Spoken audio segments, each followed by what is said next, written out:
ठीक है। ओके, तो क्लास को शुरू करते हैं अपनी।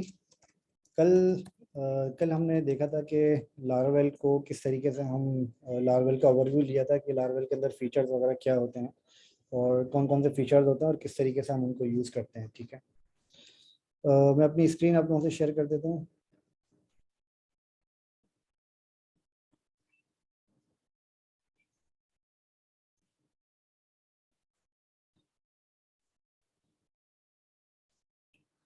अच्छा, मेरी स्क्रीन उम्मीद है आप लोगों को नज़र आ रही होगी।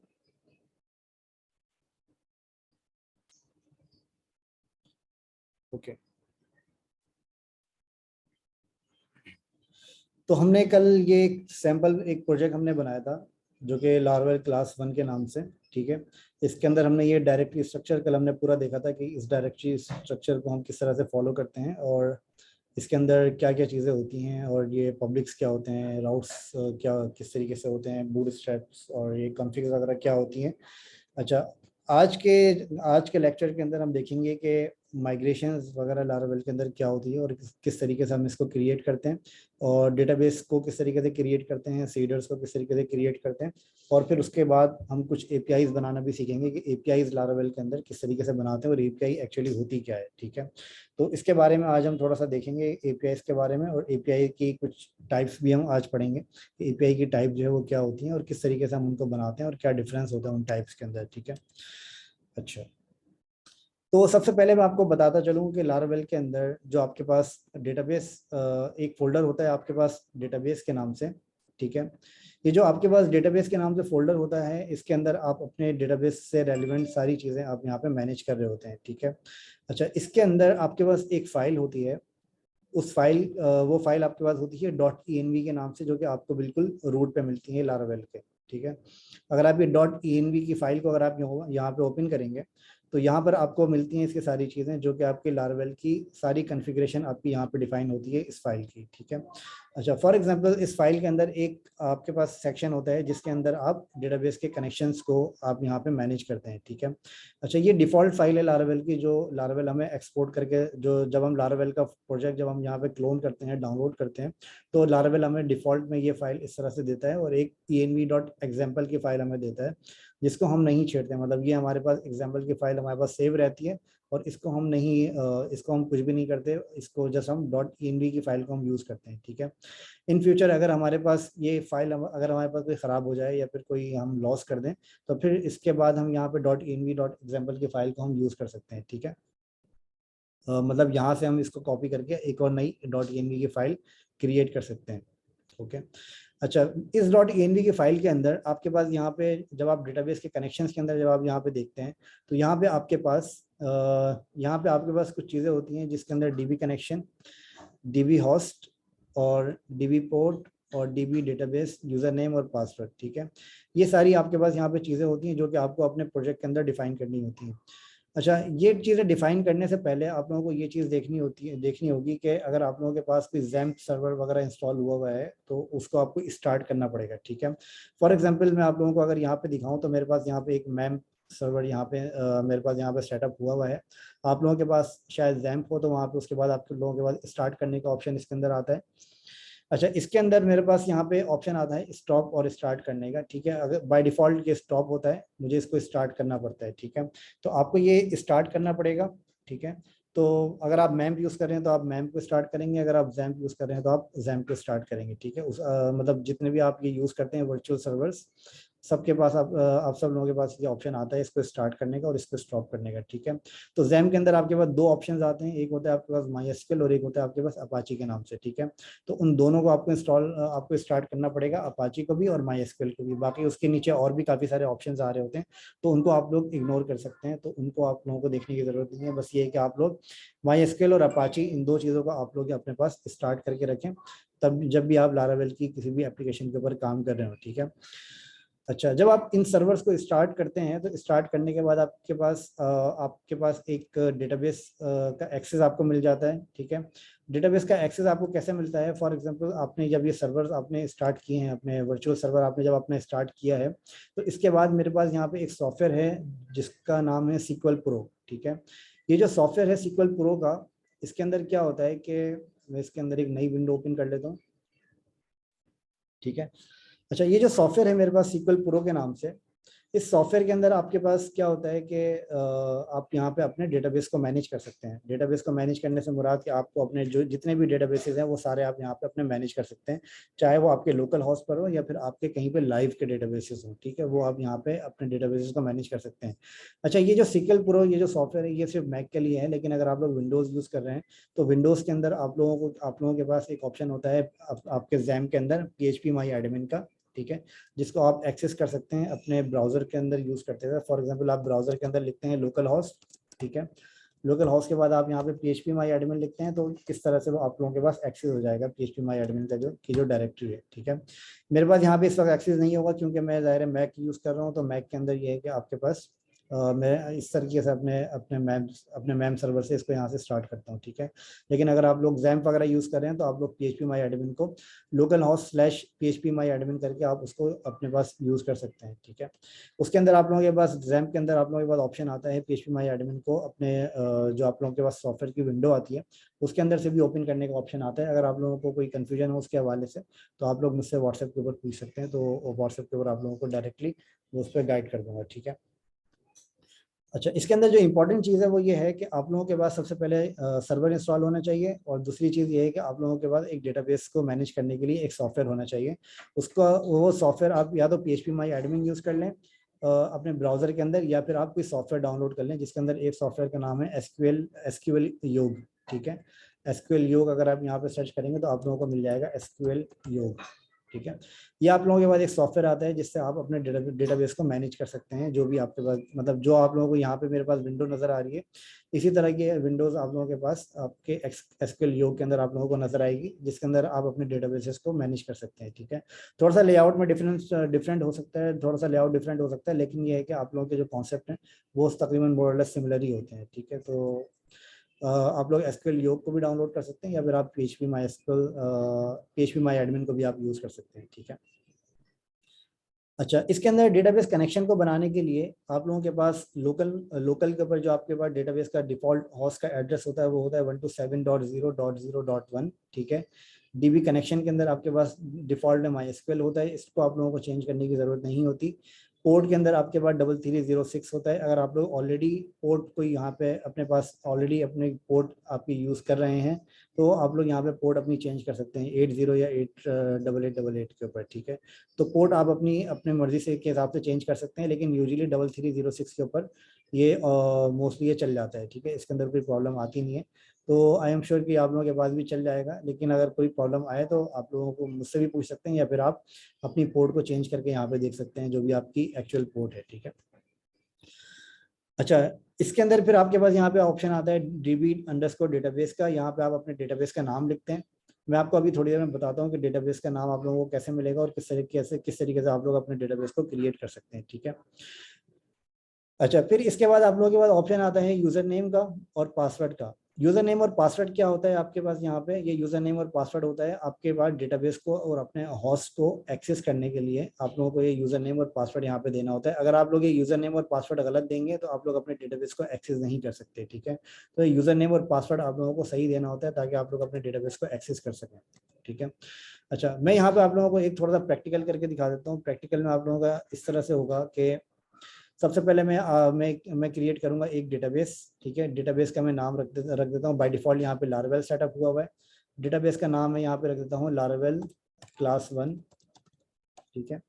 ये मैंने यहाँ पे डेटाबेस का नाम रखा, और इसके साथ साथ मैं यहाँ पे अपने पास रूट और पासवर्ड को भी यहाँ पे मैं सेट कर देता हूँ। फॉर एग्जांपल मेरे पास जो यहाँ पे पासवर्ड सेट हुआ है वो पासवर्ड मेरे पास सेट हुआ है रूट और रूट का, ठीक है। तो ये पासवर्ड आप लोग अपने हिसाब से खुद ही सेट कर सकते हैं। आप लोगों के पास जो PHP My Admin या XAMPP सर्वर जो ओपन होगा उसके अंदर आप लोगों के पास पासवर्ड के ऑप्शंस आते हैं PHP My Admin के अंदर, ठीक है। तो ये पासवर्ड आप लोग सेट कर सकते हैं। अगेन मैं आपसे कहूँगा कि मेरे पास इस वक्त XAMPP नहीं है, लेकिन आप लोगों को इसके अंदर कोई स्टक हो कहीं पे तो आप लोग मुझसे व्हाट्सएप के ऊपर पूछ सकते हैं। मैं डायरेक्टली आप लोगों को कॉल करके या इसी तरह से लाइव करके आके मैं आप लोगों को बता दूंगा कि क्या इसके अंदर किस तरह से सेटअप कर सकते हैं आप लोग अपने विंडोज़ के अंदर, ठीक है। अच्छा, इसके अंदर जैसे पासवर्ड यहाँ पे मैंने एक होस्ट अपना सेटअप किया है लारावेल टेस्ट के नाम से। इसका होस्ट मैंने रखा है 127.0.0.1। यूज़र नेम मैंने इसका रखा है रूट और पासवर्ड भी मैंने इसका रखा है रूट, ठीक है। डेटाबेस मैंने सेट किया, इसका टेस्ट मैं यहाँ से फिलहाल हटा देता हूँ, ठीक है। और इसके बाद जो मेरी पोर्ट है वो है मेरी 3306 जो मैंने यहाँ पे अपने पास ऐड करी है, ठीक है। मैं यहाँ पे क्लिक करता हूँ टेस्ट कनेक्शन के ऊपर। तो टेस्ट कनेक्शन जब मैं करता हूँ तो यहाँ पे आप देखेंगे कि मेरे पास नजर आएगा कनेक्शन सक्सीडेड, ठीक है। फॉर एग्जांपल यहाँ पर मैं इसका अपना कोई होस्ट वगैरह यहाँ पे मैं चेंज कर देता हूँ, तो यहाँ पे आपके पास तो यहाँ पे आप देखेंगे कि मुझे एरर आ रहा है क्योंकि यहाँ पे मैंने होस्ट को अपना चेंज कर दिया, ठीक है। तो ये होस्ट को आप यहाँ पे अपना रखेंगे 1270.0.1, ठीक है। इसके बाद आप टेस्ट कनेक्शन करेंगे तो आपको यहाँ पे नजर आएगा कनेक्शन सक्सीडेड, ठीक है। तो जैसे ही आप यहाँ पे अंदर कनेक्ट करेंगे इसके, तो कनेक्ट करने के बाद आप लोग यहाँ पे इस होस्ट के अंदर आप लोग यहाँ पे इंटर हो गए, ठीक है। फिर इसके बाद आप लोगों के पास यहाँ पे ऑप्शन आता है ऐड डेटाबेस, ठीक है। जब आप लोग यहाँ पे इसको करते हैं तो आपके पास ऑप्शन आता है यहाँ पे ऐड डेटाबेस, ठीक है। ऐड डेटाबेस जब मैं करता हूँ तो यहाँ पे आपके पास अच्छा, जब आप इसको PHP माई एडमिन में पे करेंगे तो वहाँ पे आपके पास ऐड डेटाबेस का ऑप्शन नहीं आता, वहाँ पे आपके पास क्रिएट डेटाबेस का ऑप्शन आता है, ठीक है। तो यहाँ पे मैं दूंगा अपने डेटाबेस का नाम, फॉर एग्जाम्पल मेरे डेटाबेस का नाम है लारावेल टेस्ट। मैंने यहाँ पे जो रखा है मैं वही नाम वहाँ पे कॉपी कर देता हूँ ताकि वो मिस्टेक नहीं हो। लारावेल क्लास 1 के नाम से मैंने यहाँ पे डेटाबेस अपना रखा, ठीक है। डेटाबेस रखने के बाद आप यहाँ पे नोटिस करें तो यहाँ पे मेरे पास लारावेल क्लास 1 के नाम से डेटाबेस यहाँ पे सेटअप हो गया, ठीक है। अच्छा, हर डेटाबेस के अंदर मैंने आपको पहले बताया है कि डेटाबेस के अंदर आपके पास हर डेटाबेस के अंदर आपके पास कुछ ना कुछ मल्टीपल टेबल्स होते हैं। टेबल्स के अंदर हम क्या करते हैं, अपना डेटा स्टोर करते हैं, ठीक है। फॉर एग्जांपल आपके पास यहाँ पे अभी इस वक्त कोई टेबल नहीं है, लेकिन लारावेल के अंदर अगर आप देखते हैं तो डेटाबेस के अंदर जब आप माइग्रेशंस के अंदर जाते हैं तो यहाँ पे बाय डिफ़ॉल्ट आप लोगों को कुछ माइग्रेशंस यहाँ पे नज़र आती हैं जो कि लारावेल की अपनी डिफ़ॉल्ट माइग्रेशंस हैं, ठीक है। माइग्रेशंस का कल मैंने आप लोगों को थोड़ा सा बताया था कि माइग्रेशंस क्या होती हैं, आज मैं थोड़ा सा और आप लोगों को इसके बारे में बता देता हूँ। माइग्रेशन से एक्चुअली आप अपने डेटाबेस के का टेबल क्रिएट कर सकते हैं और उसके कॉलम्स वगैरह भी यहाँ पे क्रिएट कर सकते हैं, ठीक है। तो जब आप डेटाबेस के अंदर माइग्रेशंस के फोल्डर में जाते हैं तो यहाँ पे आप लोगों को मल्टीपल माइग्रेशंस लारावेल की डिफ़ॉल्ट में नज़र आती हैं, जिसके अंदर लारावेल खुद क्या कर रहा है, बाय डिफ़ॉल्ट लारावेल अपने अपने बाय डिफ़ॉल्ट लारावेल जो है वो एक यूज़र का टेबल क्रिएट कर रहा है, ठीक है। इसके अंदर यहाँ पे लिखा हुआ है स्कीमा क्रिएट, ठीक है। स्कीमा का मतलब होता है कि ये एक टेबल क्रिएट कर रहा है। टेबल का नाम इसने क्या लिखा है, टेबल का नाम इसने लिखा है यूजर्स, ठीक है। अच्छा, लारावेल के ये माइग्रेशंस वगैरह क्रिएट करने की कमांड्स होती हैं, वो मैं आपको बताता हूँ थोड़ी देर में।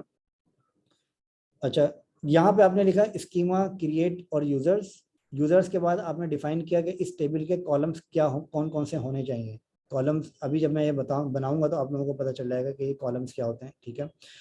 अच्छा, जैसे कि आपने यहाँ पे लारावेल ने खुद अपने बताया कि टेबल के अंदर स्ट्रिंग के अंदर हमें इसका नाम होना चाहिए, ईमेल वेरीफाइड एट और पासवर्ड, ठीक है। ये चीज़ें आपकी टेबल के अंदर होनी चाहिए जो कि आप लोगों को जो कि आप लोगों का स्कीमा क्रिएट करेगा टेबल इस इंफॉर्मेशन की मदद से, ठीक है। अब यहाँ पे आपके पास जब आप ये इंफॉर्मेशन यहाँ पे देखते हैं तो यहाँ पे आपके पास इंफॉर्मेशन के अंदर कुछ डिफरेंसेस होते हैं। डिफरेंस आपके पास क्या है कि फॉर एग्जांपल यहाँ पे आपको आईडी नज़र आ रही है, यहाँ पे आपको स्ट्रिंग नज़र आ रहा है और यहाँ पे आपको टाइम स्टैम्प नज़र आ रहा है, ठीक है। इसी तरह के कुछ और भी इसकी डेटा टाइप्स होती हैं, मतलब इनको हम कहते हैं डेटा टाइप्स। अच्छा, आईडी आपकी जो यहाँ पे इस तरह से आप लगाते हैं तो इसका मतलब होता है कि ये इंक्रीमेंटल वैल्यू होती है। इंक्रीमेंटल वैल्यू का मतलब होता है कि ये ऑटो इंक्रीमेंट होती है आपकी आईडी। फॉर एग्जांपल आप यहाँ पे एक रिकॉर्ड क्रिएट करते हैं तो उस रिकॉर्ड की जो आईडी है वो है आपकी फॉर एग्जांपल 1, ठीक है। ऑलरेडी आपके पास डेटाबेस में जो रिकॉर्ड पड़े हुए हैं वो रिकॉर्ड आपके पास फॉर एग्जांपल 5 रिकॉर्ड पड़े हुए हैं, और जब आप कोई नया रिकॉर्ड क्रिएट करते हैं तो उसकी आईडी की जो वैल्यू है, आईडी के कॉलम की जो वैल्यू है वो ऑटोमेटिकली जो आपके टोटल नंबर ऑफ रिकॉर्ड्स हैं उसके एक इंक्रीमेंट हो जाता है, ठीक है।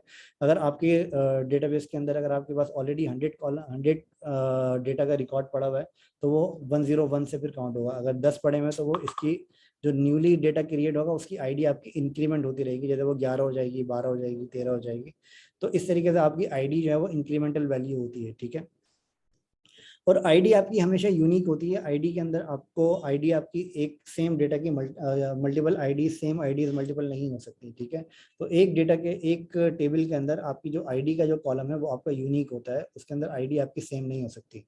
अच्छा, इसको यहाँ पे ब्रीफ देने से पहले मैं क्या करता हूँ कि मैं यहाँ पे आप लोगों को एक मैं यहाँ पे इसकी माइग्रेशन सबसे पहले रन करता हूँ ताकि आप लोगों को ये क्लियर हो कि माइग्रेशन जो है वो किस तरीके से इसकी रन होती है। ठीक है, माइग्रेशन रन करने के लिए ये जो नीचे टर्मिनल आ रहा है, टर्मिनल के ऊपर आप क्या करते हैं, टर्मिनल के ऊपर आप ये करते हैं कि आप एक कमांड रन करते हैं php artisan migrate। ठीक है, मैंने इसको थोड़ा सा जूम किया ताकि आप लोगों को नजर आ जाए।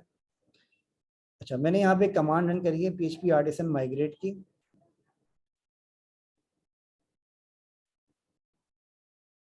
ये उम्मीद है आप लोगों को यहाँ पे नजर आ रहा होगा। ठीक है, यहाँ पे मैंने कमांड रन करी है php artisan migrate की। ठीक है, लेकिन आप लोगों को ये ख्याल रखना है कि जब आप ये कमांड रन करेंगे तो आप अपने उसी प्रोजेक्ट के अंदर हो जिस प्रोजेक्ट के अंदर आप लोगों को टेबल क्रिएट करना है। ठीक है, अच्छा, जब आप इस कमांड को रन करते हैं तो ये क्या करता है बिहाइंड द सीन, ये करता है कि जब आप .env की फाइल के अंदर जाते हैं तो जो जो कॉन्फ़िगरेशन आपने .env की फाइल के अंदर रखी है, फॉर एग्जांपल आपने यहाँ पे MySQL 1270.0.13306, तो इस डेटाबेस के अंदर ये आपकी माइग्रेशन की कमांड को रन करता है ताकि जो टेबल्स आप क्रिएट कर रहे हैं माइग्रेशन के वो आपके इस डेटाबेस के अंदर क्रिएट हो। ठीक है, यहाँ पे जैसे मैंने इसका डेटाबेस का पासवर्ड मैंने रूट रखा था, तो यहाँ पे भी मैं इसको रूट कर देता हूँ, वरना ये मुझे कनेक्शन एरर दे देता है। ठीक है, अच्छा, तो फिर इसके अंदर मैं यहाँ पे क्या करता हूँ, सबसे पहले मैं जाता हूँ अपने प्रोजेक्ट की डायरेक्टरी के अंदर।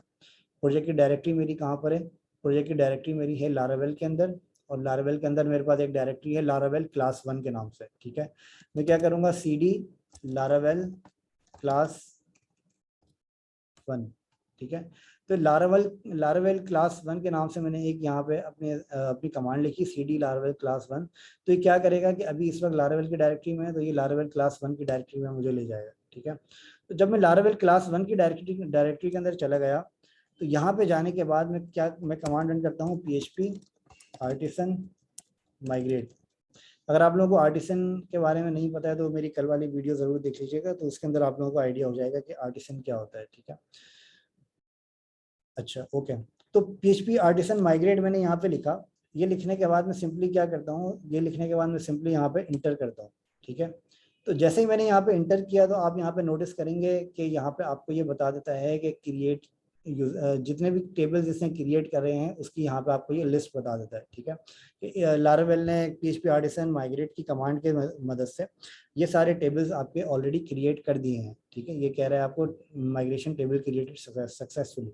ठीक है, तो आपके ये सारे टेबल्स ऑलरेडी क्रिएट हो चुके हैं, मतलब वो ये टेबल्स आपके क्रिएट कर दिए लारावेल ने, जिसको जब मैं यहाँ पर जाता हूँ तो मैं अगर यहाँ पे रिफ्रेश करता हूँ तो आप यहाँ पे देखेंगे कि मेरे पास यहाँ पे कुछ टेबल्स आ गए हैं जिसके अंदर failed jobs, migrations, password reset, personal access token और यूजर्स, ये सारे टेबल मेरे पास आपको यहाँ पे नजर आएंगे कि ये टेबल्स मैंने यहाँ पे जो क्रिएट किए हैं वो आपको यहाँ पे नजर आ रहे हैं। ठीक है,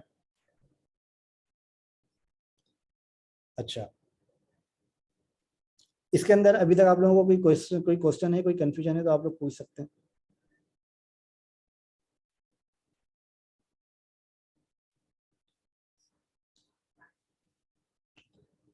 अगर आप में से किसी को कोई क्वेश्चन है, कोई कंफ्यूजन है तो आप लोग पूछ सकते हैं अभी इसके अंदर। सर, जी, ये जो हमने पोर्ट इसमें डेटाबेस का दिया, ये पोर्ट का थोड़ा सा कंफ्यूजन है, पोर्ट क्या चीज है?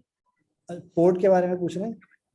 जी, अच्छा, ये जो पोर्ट होती है आपकी, ये पोर्ट आपकी होती सॉरी, है, हेलो, हम जब जी, हम जब PHP इंस्टॉल करते हैं जैसे XAMPP सर्वर, तो उस पे भी एक पोर्ट का आ रहा होता है 8080 का। जी जी, मैं आपको बता देता हूँ। देखिए, ये पोर्ट आपकी क्या होती है कि जब भी आप कोई अपना वर्चुअल सर्वर इंस्टॉल करते हैं, जब भी आप कोई अपना वर्चुअल सर्वर को आप रन करते हैं, तो उसको रन करने के लिए आपको एक पोर्ट चाहिए होती है जो कि आपको इंटरनेट, फॉर एग्जांपल अगर आप इंटरनेट से कनेक्टिविटी बनाते हैं तो हर इंटरनेट कनेक्टिविटी करने के लिए आपको एक पोर्ट चाहिए होती है। ठीक है, ये नेटवर्क से रेलिवेंट होता है। तो ये पोर्ट आपके जो पीसी के ऊपर कोई भी सर्वर आपका रन होता है तो उसके लिए आपको ये पोर्ट डिफाइन करनी पड़ती है। ठीक है, तो ये पोर्ट अगर आप डिफाइन नहीं करेंगे तो आपका ये जो आपका होस्ट है ये आपका सही से कनेक्ट नहीं होता, ये आपका कनेक्शन फेल्ड हो जाता है। तो ये पोर्ट आपको डिफाइन करनी पड़ती है जिसके अंदर आपको, फॉर एग्जांपल ये 3306 आ रहा है तो हो सकता है आपके पास कुछ और पोर्ट आए। ठीक है, तो ये पोर्ट आपको सिर्फ इसके लिए नहीं, सिर्फ डेटाबेस के लिए नहीं, इवन के जो आप यहाँ पे अपना PHP जो लारावेल का प्रोजेक्ट आप यहाँ पे रन करते हैं तो वो भी आपको एक पोर्ट देता है। तो जो भी आपके पास URL होते हैं, जो भी आपके पास कनेक्टिविटी इस्टेब्लिश हो रही होती है, वो आपकी इस पोर्ट की मदद से हो रही होती है, जो पोर्ट का आपका नंबर है। समझ रहे हैं? जी सर, ठीक है। ठीक है, अगर इसके हवाले से आपको और कोई कंफ्यूजन हो तो मैं आपको नेक्स्ट लेक्चर के अंदर इसको और मजीद डिटेल से समझा दूंगा। ठीक है, हेलो सर, अस्सलाम जी वालेकुम। जी बोलें। जी सर, मैं ये कि आप जो ऑथेंटिकेशन कराएंगे वो मैनुअली कराएंगे या कोई वो करेंगे, इसका पैकेज वगैरह इस्तेमाल करेंगे, ऑथेंटिकेशन के लिए जैसे हम स्ट्रीम वगैरह हो गया सर? जी, इसका ऑथेंटिकेशन के लिए हम इसका पैकेज यूज करेंगे, जो कि आपका होगा सैंक्टम के नाम से भी है और एक पासपोर्ट के नाम से भी है, तो दोनों में से कोई एक यूज करेंगे। और इसका सर वो तो मैं जी API की सर बात नहीं कर रहा हूँ, जो ऑथेंटिकेशन है जी, स्ट्रीम की इसका ये वगैरह। ऑथेंटिकेशन का इसका अपना मेथड होता है, लारावेल का ऑथ वाला, हम वो बिल्टन वाला यूज करेंगे इसका। ओके ओके सर, वरना तो उसके थ्रू भी हो जाती है ना, सेशन के थ्रू भी, किसके थ्रू? सॉरी, सेशन के सर थ्रू भी हो जाती है असल में ना। लारावेल के अंदर ये इसका बेनिफिट है कि लारावेल ऑथेंटिकेशन का जो सेशंस होते हैं वो ये लारावेल ऑटोमेटिकली मैनेज कर रहा होता है वो। ठीक है, जी जी। अच्छा ठीक है, तो अभी और किसी का कोई क्वेश्चन है, हम आगे बढ़ें? ठीक है, चले आगे बढ़ते हैं। अच्छा, तो ये पोर्ट का उम्मीद है आप लोगों को समझ में आ गया होगा। तो ये पोर्ट जो आपकी होती है, ये आपकी किसी भी इंटरनेट की जो कनेक्टिविटी आपकी होती है उसके लिए आपका ये पोर्ट का यूनिक नंबर होना ज़रूरी होता है एक्चुअली। तो ये पोर्ट आपकी, इसके बगैर आपकी कोई भी कनेक्टिविटी आपकी इस्टेब्लिश नहीं हो रही होती है। तो मतलब कोई भी पोर्ट आपकी, कोई भी आप सर्वर वगैरह रन करते हैं या कोई भी आप URL रन करते हैं तो उसके लिए आपको ये पोर्ट देना ज़रूरी होती है। ठीक है, तो इस वजह से ये पोर्ट आपको यहाँ पे रिक्वायर्ड है।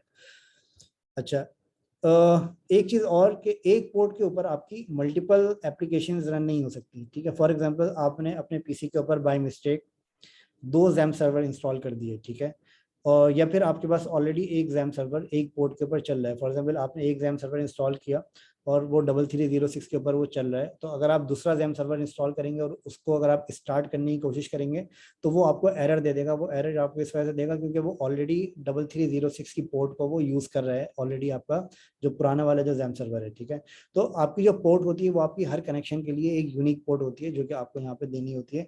तो बाय डिफॉल्ट जो पोर्ट होती है आपकी वो आपकी 3306 होती है, जो कि आपके हर उसके ऊपर काम कर लेती है इनिशियली। ठीक है, तो I am don't think so कि इसके अंदर आप लोगों को कोई प्रॉब्लम होगी। तो ये इजीली आपका बाय डिफॉल्ट 3306 को उठा लेता है ये। ठीक है, लोकल के ऊपर। अच्छा, अब जैसे हमने यहाँ पे अपनी माइग्रेशंस यहाँ पे बनाई, ठीक है, तो माइग्रेशन जब हमने यहाँ पे बनाई इसकी, तो फिर माइग्रेशंस बनाने के बाद हम यहाँ पे थोड़ा सा देखते हैं कि माइग्रेशंस के अंदर जो हमारे कोड्स हैं वो कौन कौन से और मजीद माइग्रेशंस के अंदर और कौन कौन से मजीद आपके पास पॉसिबिलिटीज हो सकती हैं माइग्रेशंस के अंदर। ठीक है, अच्छा, माइग्रेशंस के अंदर सबसे पहले हम जाते हैं for example create user table के अंदर। या तो हम ऐसे करते हैं कि हम एक नई माइग्रेशन हम बनाते हैं ताकि उसके अंदर आप लोगों को और ज़्यादा क्लियर आइडिया हो जाएगा। अच्छा, न्यू माइग्रेशन बनाने के लिए लारावेल की अपनी एक कमांड होती है PHP आर्टिसन। ठीक है, इसके आगे होता है मेक माइग्रेशन। ठीक है, फिर इसके बाद आपको देना होता है अपनी माइग्रेशन का नाम। ठीक है, फॉर एग्जांपल यहाँ पे जो आपकी माइग्रेशन का नाम है वो आपने दिया हुआ है क्रिएट यूजर्स टेबल। ठीक है, तो इसी तरीके से फॉर एग्जांपल मैं यहाँ पे एक माइग्रेशन का नाम देता हूँ कि create orders table for example, या फिर क्रिएट प्रोडक्ट्स टेबल कर देता हूँ इसको, क्रिएट प्रोडक्ट्स टेबल। ठीक है, अच्छा, इसके अंदर आप एक चीज़ नोटिस ये करें कि इसके अंदर जो हमने प्रोडक्ट्स लिखा है ये हमने यहाँ पे प्लूरल वर्ड यूज़ किया है, मतलब इसके अंदर हमने सिंगुलर वर्ड यूज़ नहीं किया इस तरह से प्रोडक्ट अंडरस्कोर टेबल। ठीक है, तो इसके अंदर आपको जो यूज़ करना है वो आपको प्लूरल वर्ड ही यूज़ करना है। तो ये वाली जो टर्म्स हैं ये लारावेल के अंदर काफ़ी ज़्यादा मैटर करती हैं, क्योंकि इसके बगैर जो आपकी लारावेल की पूरी मैपिंग हो रही होती है डोमेन्स वगैरह की और जो मॉडल्स वगैरह की, वो सारी आपकी इसकी बेस के ऊपर हो रही होती है। ठीक है,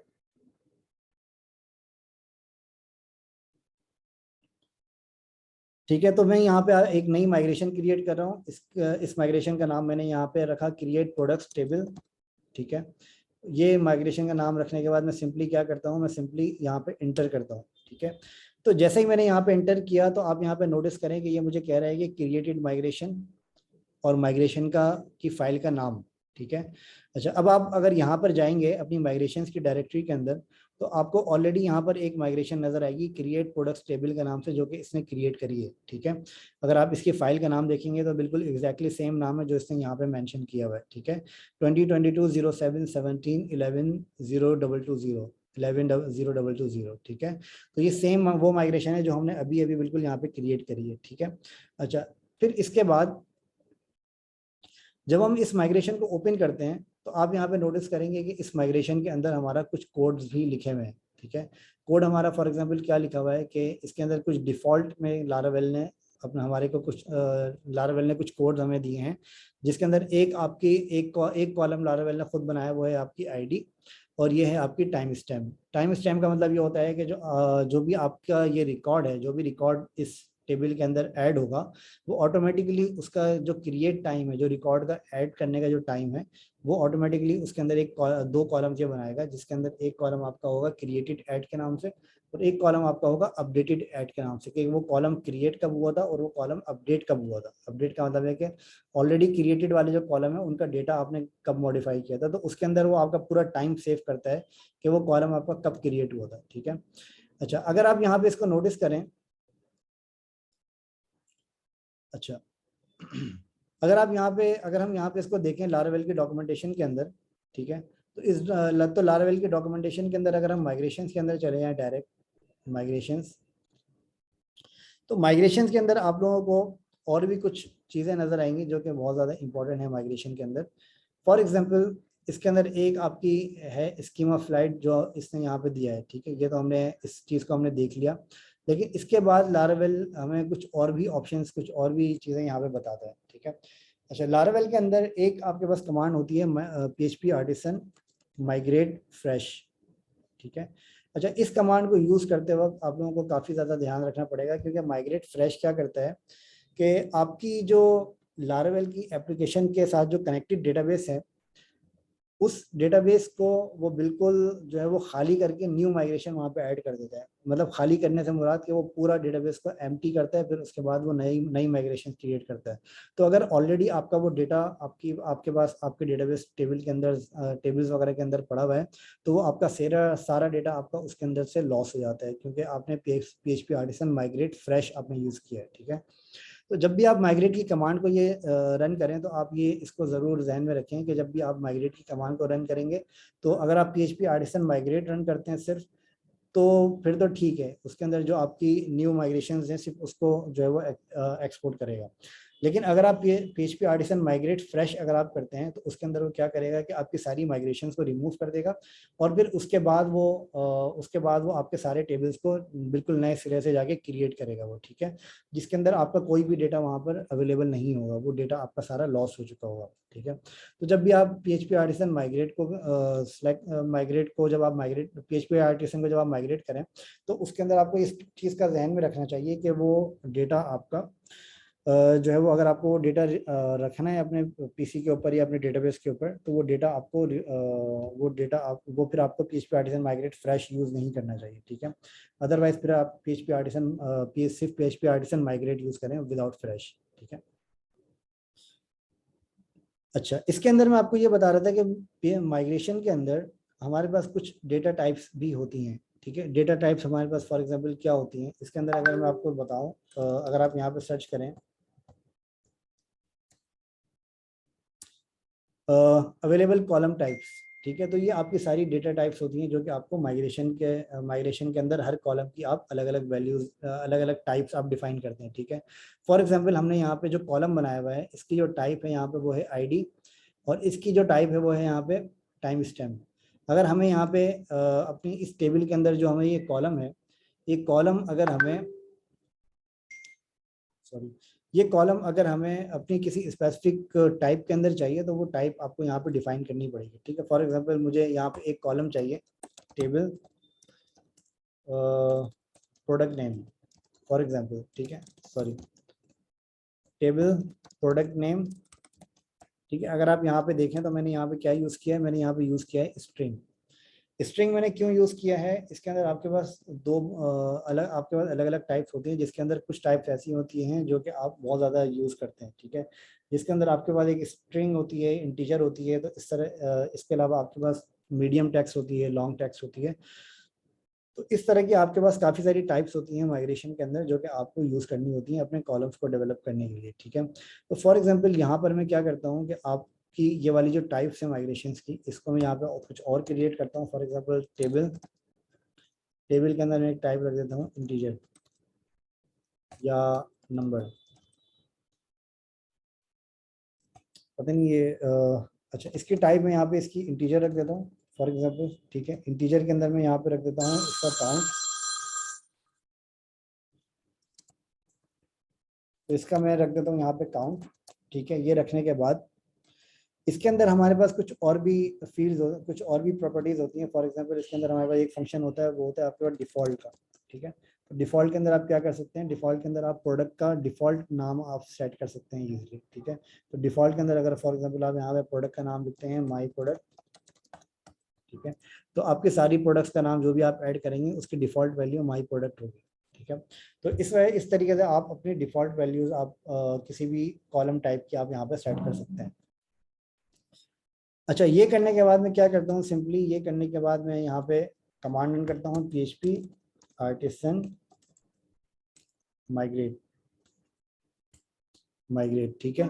तो इसने यहाँ पे क्या किया, अगर आप यहाँ पे नोटिस करें तो इसने प्रोडक्ट्स टेबल यहाँ से माइग्रेट कर दिया, और माइग्रेट करने के बाद इसने क्या किया कि यहाँ पे इसने मेरा प्रोडक्ट्स टेबल क्रिएट कर दिया होगा अब, ठीक है। अगर आप यहाँ पे देखें तो आपके पास यहाँ पे प्रोडक्ट्स का टेबल भी आ रहा है, ID, product name, count, created add और अपडेटेड ऐड, ठीक है। ये सारे आपके पास यहाँ पर आ रहे हैं। तो आप इजीली इसको इस तरीके से कर सकते हैं कि आप अपनी माइग्रेशंस को आप यहाँ पे यूज़ करें, और माइग्रेशंस को यूज़ करते हुए आप अपने डेटाबेस के टेबल्स को आप क्रिएट करें, ठीक है। ओके, तो यहाँ पर जैसे मैंने आपको प्रोडक्ट्स का टेबल बना के दिखाया है, प्रोडक्ट नेम और काउंट,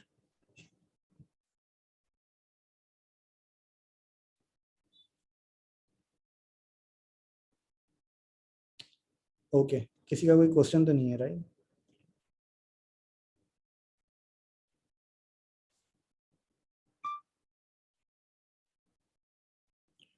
किसी का कोई क्वेश्चन तो नहीं है ना अभी तक? All clear?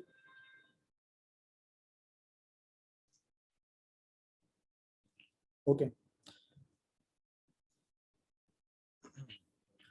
अच्छा, जैसे हमने यहाँ पे टाइम स्टैम्प यहाँ पे हमने ऐड किया, ये टाइम स्टैम्प ऐड करने के बाद हमने यहाँ पे अपनी कमांड रन करी php artisan माइग्रेट के, तो इसने यहाँ पे प्रोडक्ट का टेबल हमारा क्रिएट कर दिया। लेकिन और अब हमें यहाँ पे क्या करना है, अब हमें यहाँ पे अपनी इस प्रोडक्ट के टेबल को मल्टीपल टाइम्स हमें इसके अंदर डेटा ऐड करना है, ठीक है। तो डेटा ऐड करने के लिए इसके अंदर डेटा ऐड करने के लिए हम क्या करेंगे, इसके अंदर डेटा ऐड करने के लिए हम यूज़ करेंगे सीडर्स को, ठीक है। अच्छा, सीडर्स को कैसे यूज़ करते हैं वो मैं आपको बता देता हूँ। अच्छा, इसके अंदर सीडर्स को यूज़ करने का तरीका ये है सिंपल, कि कोई भी सीडर आपको बनाना हो तो उसके लिए आप एक कमांड रन करते हैं। कमांड का नाम है आपका php artisan make सीडर, ठीक है। फिर उसके बाद आप बताते हैं सीडर का नाम। सीडर का नाम मतलब आप अपनी उस फाइल का नाम बताते हैं जिसके अंदर आपको ये सीडर की जो वैल्यूज़ हैं ये आपको अपडेट करनी है। फॉर एग्जांपल हमें यहाँ पे कुछ डमी प्रोडक्ट्स का डेटा हमें यहाँ पे ऐड करना है। फॉर एग्जांपल हमें यहाँ पे कोई 2-3 प्रोडक्ट्स हमें यहाँ पे ऐड करनी है अपनी टेस्टिंग पर्पज़ के लिए। तो उसको हम क्या करेंगे, हम एक सीडर रन करेंगे php artisan make सीडर के नाम से। तो ये सीडर रन करने के ये सीडर की कमांड यहाँ पे डिस्प्ले करने के बाद आप क्या करते हैं कि यहाँ पे आप डिफाइन करते हैं अपने सीडर का नाम। फॉर एग्जांपल मेरे जो सीडर का नाम है वो है प्रोडक्ट लिस्ट सीडर, ठीक है। ये आपके सीडर का नाम हो गया। इस सीडर के नाम को डिफाइन करने के बाद हम क्या करते हैं, हम इसको इंटर किया। अच्छा, इंटर करने के बाद यह मुझे बता रहे कि जैसे मैंने मेक की स्पेलिंग में मिस्टेक कर दी, मेक की स्पेलिंग के अंदर के भी आता है, ओके। तो आप अच्छा, अब आप यहाँ पे नोटिस करें तो ये मुझसे कह रहा है कि सीडर क्रिएटेड सक्सेसफुली। अच्छा, जब इसने ये किया कि सीडर क्रिएटेड सक्सेसफुली, तो इसके बाद अभी इसने यहाँ पे डेटा क्रिएट नहीं किया होगा, उसकी वजह यह है। अच्छा, इसी मीटिंग को दोबारा ज्वाइन कर लें, फिर इसको आगे लेके कंटिन्यू करता हूँ मैं, ठीक है। थैंक यू, अल्लाह हाफिज़।